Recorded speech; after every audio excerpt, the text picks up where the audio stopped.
What if I told you Golden Axe had a weird little cousin on the Game Gear that tried to be like Zelda 2, but forgot the fun part? That's Axe Battler: A Legend of Golden Axe, a 1991 handheld spin-off from the Golden Axe series. Now, this looks great in screenshots, but once you actually play it, well, let's just say the Golden Axe legacy doesn't exactly shine on a 2-inch screen.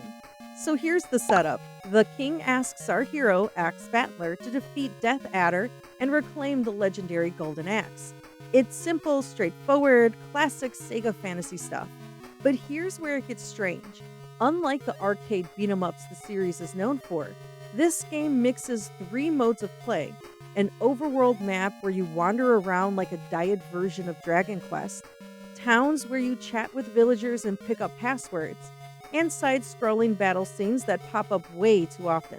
Imagine Zelda 2, but stripped of its charm, then padded with endless random encounters, and that's a core loop. Now let me tell you, these encounters are relentless. I swear you can't walk 5 steps on the overworld without getting yanked into another tiny side-scrolling fight. It absolutely kills the pacing of the game. You're supposed to feel like you're a wandering barbarian hero, but instead you feel like a tourist stuck in traffic. And when you finally reach the next cave or dungeon, don't get too excited. It's usually just one cramped linear path leading to the one item you need to progress. Rinse and repeat. By the time I was about 60% through this game, it felt like deja vu with a different coat of paint. Now, combat itself isn't awful, because once you learn enemy fight patterns, you'll get comfortable with the range of the sword. Also, the enemies look pretty decent, and the magic system is lifted right from Golden Axe. You collect magic vases from enemies and spend them to unleash fire, wind, or earth attacks. With the fire spell, it's the heaviest hitter, and yeah, I definitely farmed vases just so I could spam it and bully through enemies. The catch? You can hold a max of 31 vases, not 32, 31. I have no idea why that was the case.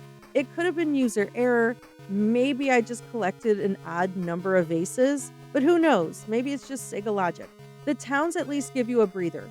Inns let you heal in exchange for vases, trading rooms teach you new moves, and password houses give you a way to continue later. And honestly, that's the reason you really didn't need a strategy guide. The manual actually lays everything out pretty cleanly. But the kicker is if you die, you lose all your vases, there's no healing, no magic stockpile, back to square one. And with the difficulty as high as it is, that kind of felt downright cruel. Here's the thing though, on presentation alone, Axe Battler actually shines. For a Game Gear title, the visuals are crisp with surprisingly big character sprites and detailed cave backdrops. The animation on Axe Battler and the enemies is solid. And the soundtrack? It's moody, dramatic, and honestly feels like it belongs in a Golden Axe game. So it's a shame the gameplay doesn't match this polish. As for collectability, well, it sits in that middle ground. Loose copies run around $20, which isn't bad if you're curious or if you're a Golden Axe completist. But the complete in box price pushing $100? That's steep for a game you'll probably quit halfway through out of sheer repetition. For me, the biggest frustration was just the grind. And I really wanted to love this game. I really did. I like to farm. But between the endless battles, the shallow cave design, and the repetitive loop, I just couldn't stick around for it. If you're a hardcore Game Gear fan, or you gotta catch 'em all when it comes to Golden Axe history, it's definitely worth a look. Otherwise, this one's more of a historical curiosity than a hidden gem.